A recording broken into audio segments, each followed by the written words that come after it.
Alors, je pense qu'on vous a déjà un tout petit peu débriefé sur le sujet. Certains d'entre vous connaissent déjà un petit peu, au moins de nom, ce qu'est le portage salarial. Je vais vous faire une présentation un petit peu de tout ça pour que vous ayez vraiment un petit 360 de quoi il s'agit, pour que vous puissiez vous faire une idée des avantages, des inconvénients par rapport au statut exact.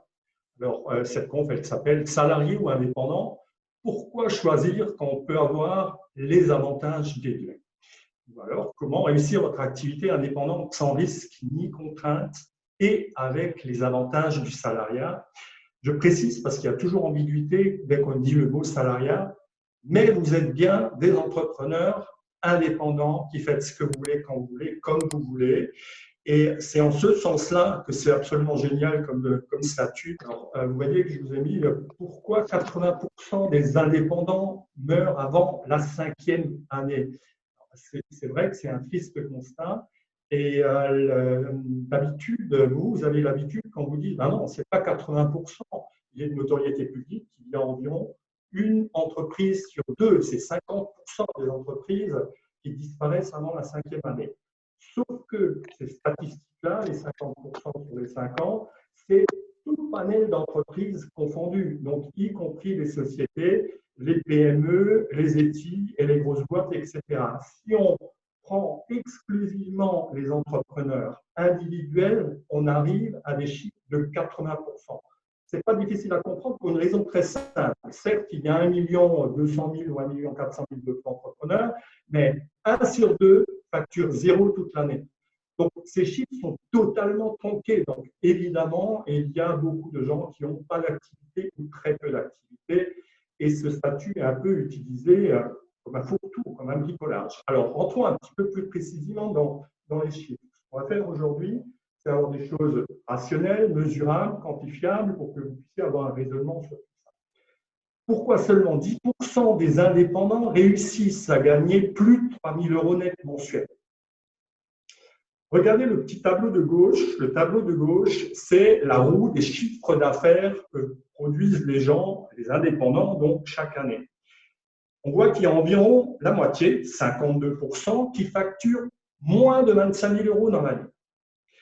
De l'autre côté, on a le rapport au revenu net. Et on voit que, pareil, les chiffres sont à peu près pareils. On a 49%, donc environ la moitié des gens qui gagnent moins de 1 500 €. Et vous voyez les disparités, hein, quand on donne une tranche, là, ce n'est pas 50% qui gagnent 1 500, c'est la moyenne des gens. Et quand on regarde en haut de la roue, à gauche, les plus hauts revenus, on voit qu'il y a 10% des indépendants qui arrivent à facturer ou à avoir des honoraires de plus de 70 KE dans une année. Et quand on regarde leur rémunération en haut à droite, on voit que, pareil, pour 11% d'entre eux, seulement qui atteignent des revenus supérieurs à 3 000 €. Alors la question est, pourquoi? Pourquoi parmi les 20% qui restent, on se retrouve avec des situations qui ne sont pas forcément enviables pour la grande majorité et seulement une minorité qui s'en sort convenablement bien? Et forcément, au-dessus de cette tranche de 3 000, il y a des gens qui ont des revenus à 5 chiffres également chaque mois. Mais c'est une minorité. Voici ce que vous allez découvrir. En deuxième point, on verra qu'il y a 2 dimensions dans ce statut idéal. Et ça sera important pour vous de vraiment saisir ce que je veux vous dire avec ça. Et en premier point, on va d'abord voir pourquoi notre statut. Parce que beaucoup d'entre vous qui sont invités n'ont pas la démarche qu'ont les gens avec nous habituellement quand il leur est déjà arrivé quelque chose et viennent aux infos. Vous êtes là pour découvrir tout ça. Donc, je vais vous expliquer clairement pourquoi faire à notre statut. Ensuite, les 2 dimensions de ce statut idéal. Et puis ensuite, on va vous parler des 6 tueurs d'indépendants qui cassent ces milliers de rêves et pourquoi il y a autant d'entrepreneurs individuels dans les cimetières et pourquoi les 20% qui restent s'en sortent bien. Et puis, en 4e point, on va voir également la méthode PEL pour faire sa mue et transformer sa vie d'entrepreneur. Alors, PEL, j'aurais pu l'appeler PEL comme une pelle pour creuser. Mais en fait, ce qui m'a intéressé, quand vous allez découvrir de quoi il s'agit, c'est que c'est beaucoup plus impactant quand on se rend compte que non, c'est réellement faire sa mue. Et puis, pour finir, on va voir cette nouvelle façon de réussir votre liberté d'entreprendre pour rentrer dans le top 10. Vraiment des gens qui, indépendamment de la réussite financière, parce que ça, c'est quelque chose qui est très personnel pour les uns et les autres, mais je vous parle surtout de bien-être, de sérénité, de tranquillité et de rester indépendant et de ne pas être obligé de retourner dans la rat race et d'aller dans le salariat. Et le vrai défi, je pense, pour les générations à venir, c'est surtout ça. Alors, maintenant, je vais d'abord vous expliquer pour qui cette formation elle est faite. C'est important parce que au fur et à mesure que nous allons avancer, n'hésitez pas, si vous sentez que vous n'êtes pas concerné, par partir. Au contraire, c'est même une bonne chose. Si vous sentez que ce n'est pas le sujet pour vous, à ce moment-là, et le webinaire est construit comme ça, il est construit pour monter en puissance avec des gens qui disent « Hey, c'était pour moi ». Alors, pour qui c'est fait? Alors, cette conf, elle est faite plus spécialement vraiment pour les consultants, les freelances, les indépendants, les agents commerciaux, les auto-entrepreneurs individuels, bref, toute cette catégorie de travailleurs indépendants. Alors, cette formation est faite pour vous si vous n'avez pas la paperasse et toute la gestion sociale, administrative, fiscale, et vous trouvez que ça, c'est chronophage et stressant. Cette formation est pour vous si vous trouvez que les catégories indépendants sont coûteuses, inadaptées pour une couverture sociale et une retraite qui est faible, voire misérable dans certains cas. Si vous n'avez pas l'URSSAF, l'ex, les RSI, vous gérez le comptable, les mutuelles, les assurances, la TVA, on va en parler, les frais de pro qui sont pas récupérables, etc. Ce statut est fait pour vous si vous rêvez d'un statut d'indépendant qui vous couvre aussi bien qu'un salarié, qui vous libère donc de toutes les contraintes et vous sécurise, pour que vous puissiez vous concentrer sur une seule chose qui intéresse tous les indépendants, comment je développe mon business et donc je m'occupe de mes clients et de ma valeur ajoutée. Cette formation est faite pour vous si vous cherchez des vraies stratégies qui vous permettent d'atteindre des revenus à 6 chiffres si vous en avez envie, mais surtout de l'optimiser. Optimiser quoi? Eh bien sûr, la rémunération, mais vous allez voir qu'il est aussi question d'indemnité, de frais pro, d'avantages en nature, d'économie d'impôts et d'opportunités d'affaires additionnelles.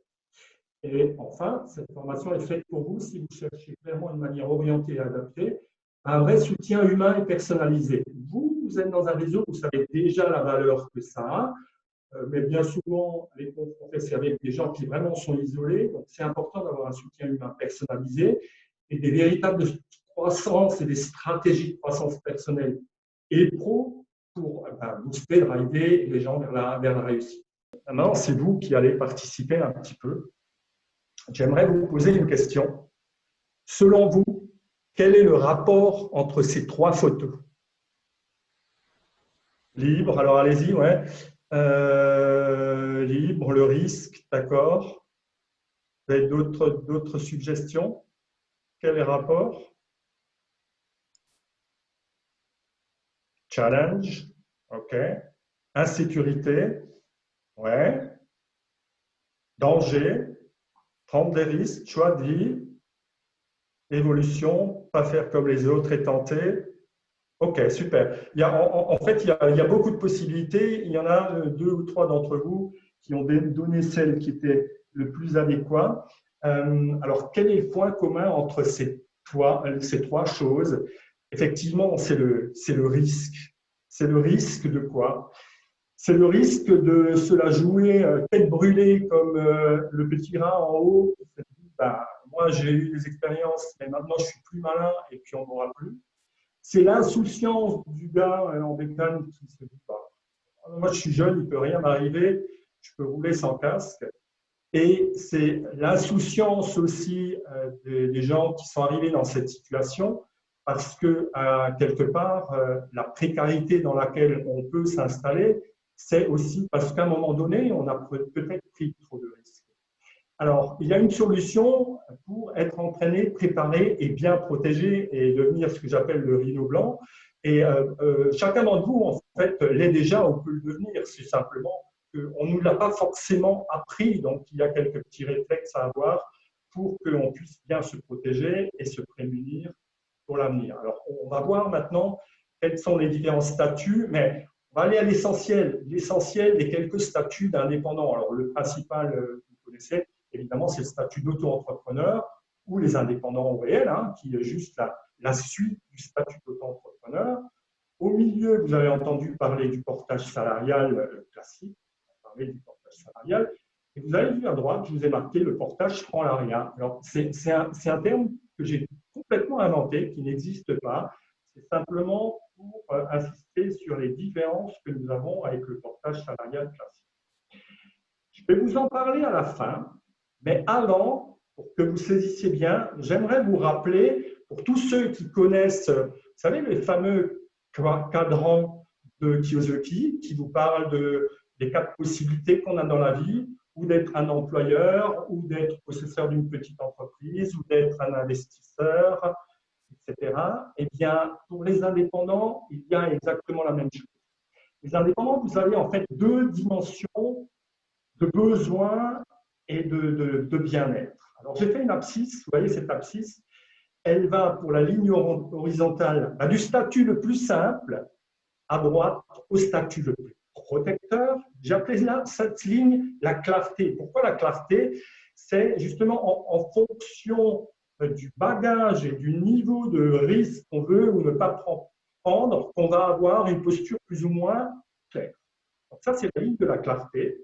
Et sur l'autre axe qui va du bas en haut, on appelle ça la vibration. Alors, la vibration de quoi? De vos besoins en termes de soutien. De vos besoins en termes de soutien, c'est l'écosystème où vous avez besoin de rien, nada, tout seul dans votre coin, exactement comme pourrait le faire le petit artisan tout seul, et encore, il faut qu'il vende. Et de l'autre côté, il y a l'écosystème le plus rayonnant. Alors, où est-ce qu'on trouve tout ça et comment on va ranger ces statuts? Alors voilà ce que ça donne un peu. Si vous avez envie ou besoin du statut le plus simple qui soit, parce que vous êtes slasher, parce que vous êtes couleur, parce que vous faites qu'un essai, parce que vous ne savez pas où vous voulez aller ou parce que vous avez en parallèle quelque chose qui vous protège déjà, alors si en plus vous avez besoin d'aucun soutien, vous la jouez solo, à ce moment-là, on va dire que vous êtes dans le cadran du bricoleur aventurier. C'est le propre de l'auto-entrepreneur quand il démarre. Quand on cherche sur cette ligne quelque chose de beaucoup plus protecteur, beaucoup plus professionnel, parce qu'on a des chiffres plus importants, on a peut-être une famille, et puis parce qu'on veut faire attention à toutes les conséquences, on bascule vers le pro, et là on se retrouve toujours avec des gens qui ont besoin d'aucun soutien, avec ce que j'ai appelé l'ermite aguerri. C'est le propre des libéraux. Beaucoup d'entrepreneurs qui sont au réel, donc tous les régimes au réel, ou alors les consultants qui ont juste une bonne mission, qui se disent, bon, portage salarial, cadre, machin. Donc là, ce sont les ermites qui sont bien aguerris au régime réel. Et quand on monte dans cette ligne, alors en haut à gauche, on retrouve des gens qui veulent le statut le plus simple, le moins impliquant, et en même temps, qui veulent l'aide de tout, qui veulent le plus de soutien, le plus d'aide, le plus de leadership, tout ce que vous voulez. Alors ça, c'est le salarié rêveur. Ça, c'est la personne qui est encore dans une posture de je rêve, j'aimerais bien, mais qui n'a absolument rien clarifié. Pour l'instant, je pense qu'il vaut mieux qu'il reste employé. Et en haut à droite, on l'appelait le conquérant, on aurait tout aussi bien pu l'appeler l'indépendant libre, c'est simplement pour acter le truc. On se retrouve avec des gens qui ont une bonne expertise, qui veulent un bon niveau de protection et qui ont compris l'importance des autres et qui cherchent beaucoup de soutien parce qu'ils ont compris que c'est dans le pluriel et dans l'écosystème qu'il y a le salut. Alors, c'est le propre des gens qui sont avec des formules de franchise et de soutien. Là, on le trouve le plus souvent, ces indépendants, et effectivement également dans les gens qui cherchent un portage avec plus de soutien. Tout à l'heure, je vais vous montrer ce que ça veut dire d'avoir ces cadrans, parce que ça va nous dégager 3 axes sur lesquels on peut faire beaucoup de progrès. 3 axes, regardez, il y a le numéro 1, numéro 2, numéro 3. Ceux qui restent tout à l'heure, je vais vous expliquer de quoi il s'agit. Mais pour l'instant, on va passer en revue les 6 tueurs d'indépendants qui sont responsables de milliers de rêves de liberté brisés. Alors, en numéro un, ils ne sont pas dans l'ordre, mais on a pris le plus fréquent. En numéro un, on a sous-estimé la gestion, ou alors ce que j'appelle le syndrome de ouais, facile, mon comptable s'en occupe, ou alors lol, auto-entrepreneur, il y a peu de gestion. Peut-être, c'est pas faux. Toujours est-il qu'il y a des gens qui ne supportent pas les créations, les enregistrements, les déclarations sociales, fiscales, administratives, les relations bancaires, les agios, la comptabilité autre que celle faite par le comptable, parce que les comptables ne font que le bilan, mais il y a la gestion courante quand même à faire, la paperasse, les assurances, surveiller sa trésorerie, ne pas confondre ses sous-personnels avec ses commissions, les achats, les mutuelles, etc., etc. Donc, pour certains, ça, c'est chronophage et ils ont une phobie administrative. Ou alors, ils se promènent sans casque et ils se disent, c'est pas grave. Mais la vraie question, elle est donc, combien d'indépendants, puisqu'en vérité, ils retournent bien souvent au salariat, combien d'indépendants mettent la clé sous la porte par désinvolture, négligence ou sous-estimation de cette gestion. Point numéro 2, minimiser le poids des charges ou alors le syndrome de, à nouveau, facile, cette fois-ci, mon comptable me prévient. Ou alors, l'auto-entrepreneur, c'est toujours pas cher. Oui, dans le premier cas, le comptable ne vous prévient pas. Le comptable, là, en plus 2, vous dit, ben voilà la vision du RSI cette année. Mais ce n'est pas lui qui vous le dit, c'est à vous de savoir quel était votre chiffre d'affaires et comment vos charges vont augmenter. Alors, dans le deuxième cas, les auto-entrepreneurs disent, oh, ce n'est pas un souci, ou j'ai l'acre, ou j'ai les arbres, ou je commence, et de toute façon, en gros, c'est 20%. C'est vrai, mais toujours est-il que la plupart des gens restent aussi dans cette posture en se retenant parce qu'ils n'ont pas envie de s'occuper du RSI, de l'ex-RSI, parce que maintenant ça va être l'URSSAF, ça va être encore plus sportif, la couverture sociale et retraite, des frais pro, des missions, de l'assurance, de la mutuelle, de nouveau, de gérer les achats, les fournitures, la pub, le marketing, le transport, l'auto, la communication, les histoires de TVA, l'outil informatique. Bref, si vous listez tout ça, quand on est un pro, quand on est donc ou l'ermite qui est un pro, ou alors quand on est le conquérant, il est de notoriété publique que quelqu'un en vitesse de croisière, il y a 50% de son chiffre d'affaires qui part. À nouveau, on est indépendant. Combien d'indépendants mettent la clé sous la porte par désinvolture, négligence, sous-estimation du poids des charges obligatoires à venir, bien souvent. Troisième point, c'est une conséquence directe, c'est la précarité sociale. Ou alors le syndrome de non, je suis en pleine forme et la retraite, c'est loin. Ou alors, lol, nouveau, auto-entrepreneur, c'est pas cher. Dans le premier cas, oui, il n'y a pas d'âge pour tomber malade ou avoir des problèmes de dents, de lunettes ou un accident. Et dans le second cas de l'auto-entrepreneur, si c'est pas cher, c'est qu'il y a un leurre en dessous, c'est que vous êtes aussi mal couvert. Alors la précarité sociale, c'est la faible couverture sociale, ne pas avoir d'indemnité maladie, ne pas avoir de possibilité de percevoir d'indemnité chômage. Bien souvent, demander les artisans, les retraites sont misérables, les complémentaires sont très chers, et en annexe, on n'a pas de fiche de paye quand c'est nécessaire pour obtenir des prêts ou auprès de la banque ou pour montrer patte blanche auprès d'un bailleur. C'est des petits détails, mais qui changent tout dans la vie d'un indépendant. Encore une fois, un indépendant, combien mettent la clé sous la porte parce qu'ils sont désinvoltes, négligents ou sous-estiment leurs besoins en couverture sociale ou retraite. Ensuite, on a le rythme effréné. À nouveau, je ne parle pas du slasher ou celui qui le fait à côté, parce que lui va dire, mais non, je fais ça à côté. Ou alors, on a des fortes ambitions et on dit, de toute façon, quand ça va cartonner, je vais déléguer. La réalité, elle est un peu entre les deux, parce que gérer correctement sa vie pro, gérer sa vie personnelle, gérer son temps, ses loisirs, s'occuper des enfants, gérer le stress et tout ce que ça peut engendrer, ce n'est pas toujours si évident. Et mention spéciale aux femmes, parce que, mesdames, s'il y a quelqu'un qui mérite bien s'y mettre de l'obèse dans tout ça, vous portez en plus les enfants, les courses, le ménage, le repassage, votre vie, votre bonhomme, etc. Et donc, les femmes entrepreneuses ont encore plus de mérite à gérer ça. Combien d'indépendants et d'indépendantes mettent la clé sous la porte par désinvolture, négligence, sous-estimation du rythme effréné qui découvrent lorsqu'ils montent en puissance et se mettent à leur tête. Alors pour l'instant, on a vu 4 de ces 6 tueurs d'indépendants qui sont responsables donc de ces milliers de vies brisées. La gestion, le poids des charges, la précarité, le rythme effréné. Il nous en reste 2, je les ai mis dans le même panier, c'est les risques et la solitude. Pourquoi je les ai mis dans le même panier? Parce que la solitude et les risques, ça engendre beaucoup de choses. Ça engendre l'isolement, le manque d'appui, d'accompagnement, de confiance, la peur de l'échec, l'insuffisance de rentabilité, des déceptions entrepreneuriales, des risques financiers, les pertes de clientèle, les crises sanitaires, on va en parler, le chômage, l'amour-propre, etc., etc. Quand vous êtes dans une logique de soutien, vous avez moins de risques et vous êtes moins seul. Ça, c'est la clé de voûte. Encore une fois, combien d'indépendants? Eh bien, parce qu'ils sont dans des situations d'ermite ou de bricolage, sous-estiment le fait qu'ils vont mettre la clé sous la porte parce qu'ils sont seuls et ils ont trop de risques. Et maintenant, on va revenir sur notre fameuse méthode PEL dont je vous ai parlé tout à l'heure. Et là, vous avez nos 3 axes de développement. En fait, regardez le sens des flèches, ce n'est pas compliqué.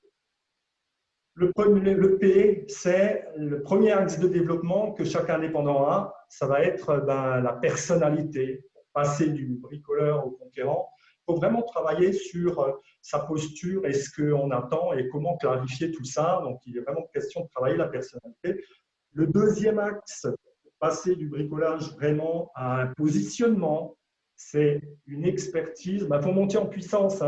Aujourd'hui, un indépendant qui n'a pas une forte valeur ajoutée, eh bien, il ne peut pas durer non plus. Donc, il est question d'expertise. Et le troisième point, si vous voulez profiter d'un écosystème et monter en puissance pour vraiment devenir un conquérant, c'est le leadership. Alors, comment ça se traduit cette histoire de PEL si on reprend ces 3 points-là? Vous avez le premier bouclier qu'on va vous parler, c'est justement le franc-salariat, c'est le fait d'être en portage salarial. À l'intérieur de ça, vous avez vos 3 axes de développement. Et j'ai juste donné un exemple. On va prendre la question du leadership. À l'intérieur du leadership, vous allez pouvoir vous auto-éduquer, vous engager et exploiter l'écosystème. Parce que vous savez que si on ne s'auto-éduque pas, on ne peut pas croître. Si on ne s'engage pas, on reste uniquement dans la philosophie des affaires et on n'agit pas. Et exploiter l'écosystème, c'est aussi tout un art. C'est ce que vous faites, par exemple, vous à la Fourmi, quand vous soutenez les uns les autres. Concrètement, on va vous parler de…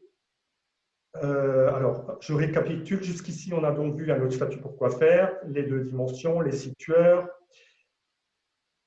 la méthode PEL, et on va pouvoir parler de la nouvelle façon de réussir notre liberté d'entreprendre. Et pour marteler encore le coup, j'ai quelques questions à vous poser.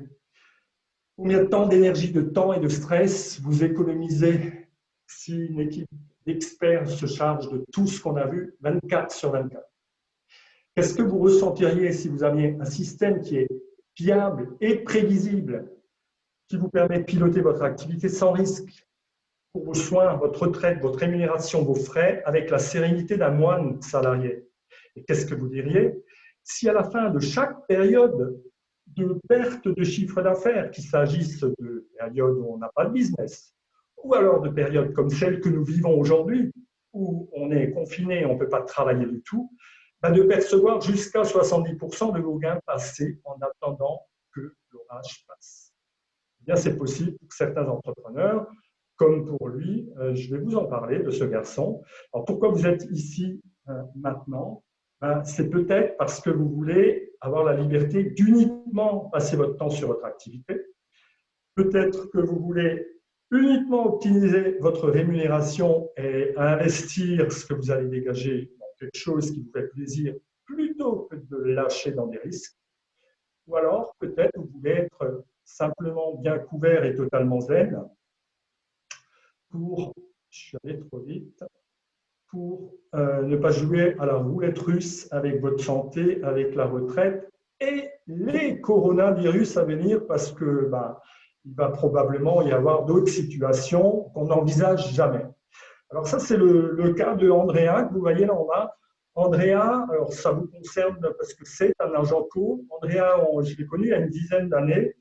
C'est un Italien qui ne parlait pas très bien le français il y a une dizaine d'années. En tous les cas, quand je dis pas très bien, pas suffisamment pour pouvoir et avoir l'envie de s'intéresser à la paperasse, à la gestion.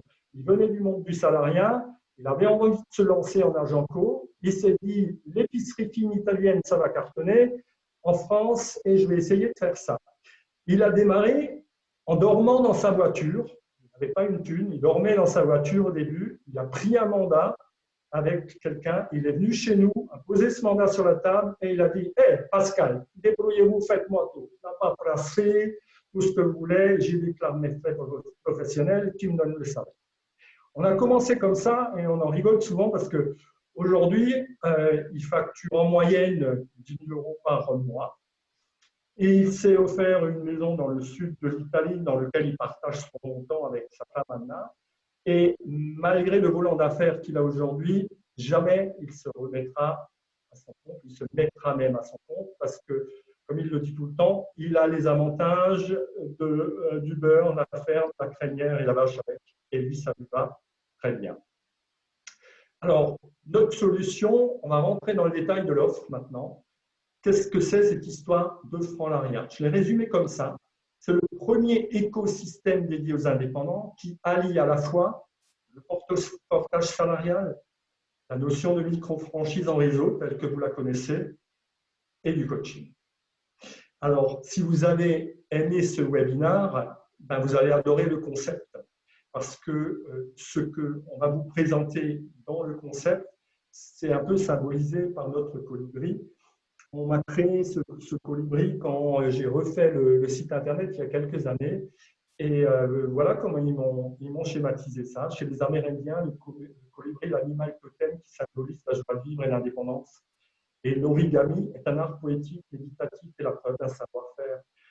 Alors, à présent, on va voir ce concept qui est spécifiquement là pour vous aider à vous libérer de toutes les contraintes, comme je vous ai dit, de tous les risques, à vous offrir les avantages du salariat et à vous offrir ce fameux écosystème pour que vous puissiez avancer sans plus jamais avoir peur de nos 7 tueurs, en étant hyper bien couverts et avec une rémunération qui soit à la hauteur de vos aspirations.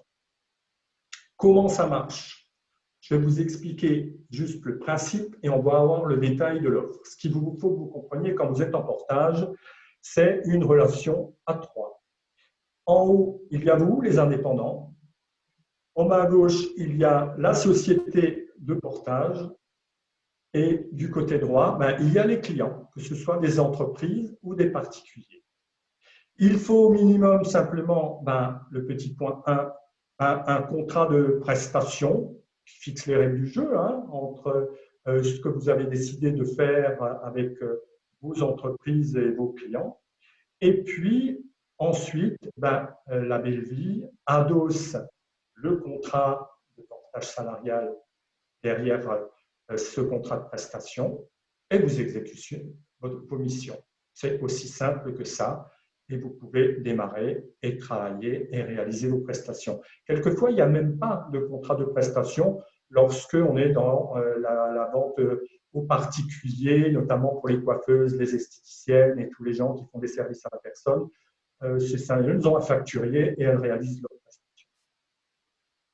Alors, voir le détail de l'offre. Chaque mois, votre chiffre d'affaires est transformé en salaire. Pour ce faire, la belle vie prélève pour vous les charges sociales et une commission sur le chiffre d'affaires. Premier gros avantage, donc vous bénéficiez du statut assigné des salariés et de ses avantages. Donc, vous êtes donc en salarié indépendant et vous bénéficiez de tous les avantages du statut. Sécurité sociale à 90, retraite, mutuelle, chômage, RC Pro, formation. Deuxième point, avec notre concept, évidemment, vous continuez votre activité en toute liberté, c'est-à-dire vous continuez d'être votre propre patron qui fait ce que vous voulez quand vous voulez. Pour les gens qui démarrent, il n'y a évidemment pas de structure juridique à créer. Vous êtes libéré de la paperasserie comptable. Vous faites ce que vous voulez à n'importe quel moment. Vous avez un pilotage en ligne. En plus de déléguer l'administratif, la gestion et le suivi, vous profitez d'un espace privé en ligne qui est sécurisé pour piloter votre activité. avoir accès au devis, à la facturation, au bulletin de salaire, aux frais de fonctionnement. Donc, même si vous êtes de l'autre côté du monde et vous êtes consultant, vous pouvez travailler, hein, il n'y a pas de problème, vous pouvez travailler. Vous avez donc Oui, paperasse. en avant, en marche avant, comme ça. Ah, quelqu'un a relancé son micro. Et donc, un autre point, c'est qu'on va s'occuper de faire votre optimisation et votre personnalisation. C'est-à-dire, le conseiller la BLV, il personnalise sa relation avec vous. Conseil, lissage de rémunération, le coaching, la gestion sociale, fiscale, etc. Il y a également le marketing de réseau parce que vous pouvez aussi saisir l'opportunité de fédérer Non. d'autres indépendants. Il y a 750 professions que vous pouvez fédérer. Oui. S'il vous plaît, il y a quelqu'un qui a un micro ouvert. Merci. Voilà. Alors, ça, on l'a vu. OK. Alors, il y a 6 gros pôles, comme vous pouvez le voir. Eh bien, vous avez toutes ces opportunités de soutien, de confort, et chacun va pouvoir, dans ces 6 tueurs d'indépendants qu'on a vus, voir ce qui lui convient et où il trouve un petit peu sa place. Alors, la vraie question, c'est ça. Pour vous, combien est-ce que tout ça, ça vaut? Combien de temps, de stress, d'argent, d'économie est-ce que vous laissez filer pendant cette crise-là parce que vous n'avez pas de plan B? Combien ça vous fait perdre de sérénité et aussi de clarté, hein, parce que vous ne savez pas toujours où vous en êtes dans votre trésorerie et parce que vous n'avez pas un concept qui vous permette justement d'être tranquille. Et aussi, où en seriez-vous si vous aviez vécu quelques expériences en immersion, comme par exemple maintenant Andrea dont je vous ai parlé tout à l'heure, qui lui il perçoit son chômage à temps partiel, il attend que ça redémarre et il fait tranquillement le carrelage de sa maison sans se faire trop de soucis. Alors là, vous avez en batterie, je ne vais pas vous les lire, il y a 50 000 raisons pour lesquelles on peut se dire quelle est la valeur perçue, pas la valeur réelle, la valeur perçue. Et la valeur perçue, elle dépend de chaque individu et des besoins qu'il a. Combien ça coûte de vous immerger vous-même dans la gestion? En temps, votre temps, il vaut combien? Qu'est-ce que ça vaut le fait de ne pas pouvoir récupérer la TVA quand on est auto-entrepreneur? Qu'est-ce que ça fait le fait quand même de payer l'URSSAF sur le chiffre d'affaires et pas sur le disponible après avoir enlevé les frais pro? Qu'est-ce que ça fait de payer son comptable, le centre de gestion agréé, le banquier, le conseiller fiscal, l'assureur, l'avocat d'affaires, la complémentaire? Combien ça coûte pour les gens qui s'approchent de la retraite, la désillusion quand ils voient ce que ça leur rapporte? Qu'est-ce que ça coûte une perte de clientèle? Qu'est-ce que ça coûte une crise sanitaire? Qu'est-ce que ça coûte de ne pas toucher le chômage? Qu'est-ce que ça coûte quand on est en arrêt maladie et on ne bosse pas, un indépendant, et il ne perçoit rien? Qu'est-ce que ça coûte s'il manque de peau? Même à 30 ans, il vous faut déjà une paire de lunettes, des implants quand on est indépendant. Qu'est-ce que ça coûte de rompre la solitude, d'avoir du soutien, d'avoir la vigilance et des conseils? Qu'est-ce que ça coûte le fait d'être seul et de ne pas avoir de l'aide pour la transformation de la croissance personnelle du coaching, un écosystème, une opportunité réseau ou même de simples outils pour être autonome de l'autre côté de la planète? Et comme ça, vous allez encore en trouver quelques-unes. Je vous laisse quelques secondes juste pour les lire et pour y réfléchir à l'intérieur de vous-même, parce que tout à l'heure, j'ai une question qui est encore plus intime, parce qu'il y a des choses dont on n'a pas parlé, et je poursuis. Juste 10 secondes.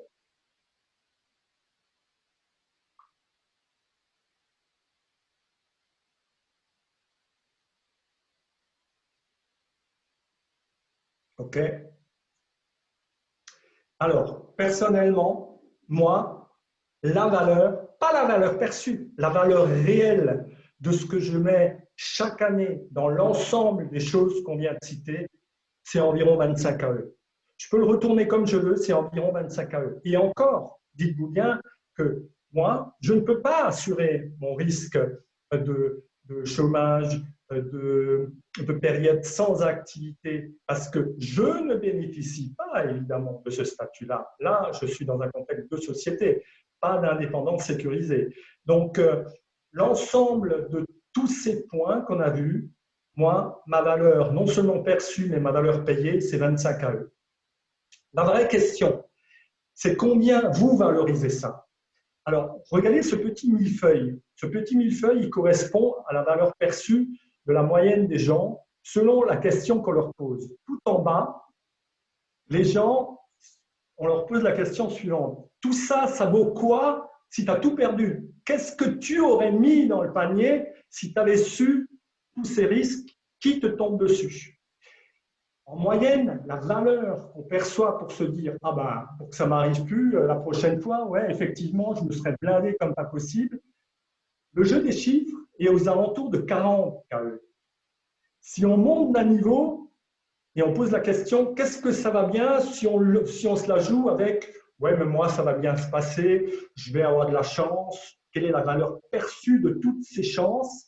Là, les gens, comme ils ont un peu moins peur et ils se disent « ça ne m'arrivera pas », ils disent « ouais, on retombe sur l'ensemble de tous ces services.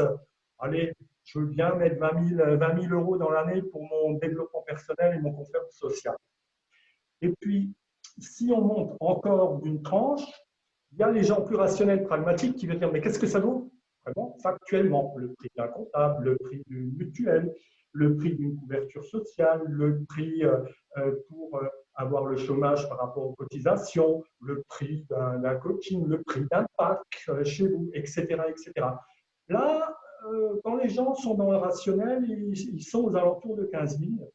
Et tout en haut du millefeuille, je vous remets donc la valeur personnelle de ce que moi j'estime. Et en fait, c'est le strict minimum que je facturerai individuellement à chaque indépendant qui est dans une logique de concurrent pour superviser son activité. Sinon, ça n'a pas de sens. Et c'est pour ça que vous voyez aussi que ce n'est pas pour le bricoleur qui démarre ou quelqu'un qui ne sait pas encore vers où il veut aller. Mais c'est la question et c'est l'engagement que devrait prendre chaque personne qui a envie de construire son indépendance financière. On vous le dit tout le temps, on vous le dit tout le temps, il faut lire, il faut assister à des séminaires, il faut s'engager dans des formations pour croître et profiter de tout ça. Et pourtant, beaucoup de gens ne le font pas. Alors, je vais vous le donner, notre vrai coût, et ensuite, on va passer à un question-réponse. Le vrai coût de tout ça, il se situe entre 15 et 3% du chiffre d'affaires. Mais je vous mets juste là quelques exemples. En fait, ça dépend de votre volant d'affaires. Pour faire simple, comment on traite tout ça? On prend votre chiffre d'affaires, on retire les frais que vous allez déclarer, ça nous laisse indisponible. Vous allez avoir un pourcentage de rémunération brute qui est adossé à ça et ça vous dégage la rémunération. Vous aurez évidemment tous les détails de tout ça, ce n'est pas le sujet maintenant de vous l'expliquer. Sachez qu'en moyenne, un indépendant en vitesse de croisière, il lui reste toujours environ la moitié de son chiffre d'affaires. En portage, il va vous rester aux alentours de 40 à 45% de votre chiffre d'affaires, puisqu'en moyenne, le coût des frais de gestion, la moyenne, quand je vous ai dit, c'est entre 15 et 5. 15, c'est pour les très petits chiffres, 5, c'est pour les gros chiffres, 3, c'est même pour les très gros. La moyenne est à 10 points. Donc, dites-vous, simplement, en moyenne, si je fais 50 KE, ça va me coûter dans les 5 000 euros de frais de gestion pour ce choix-là. Alors, on ne va pas rester là-dedans. Il y a des slides que vous reconnaissez. Moi, j'en ai terminé.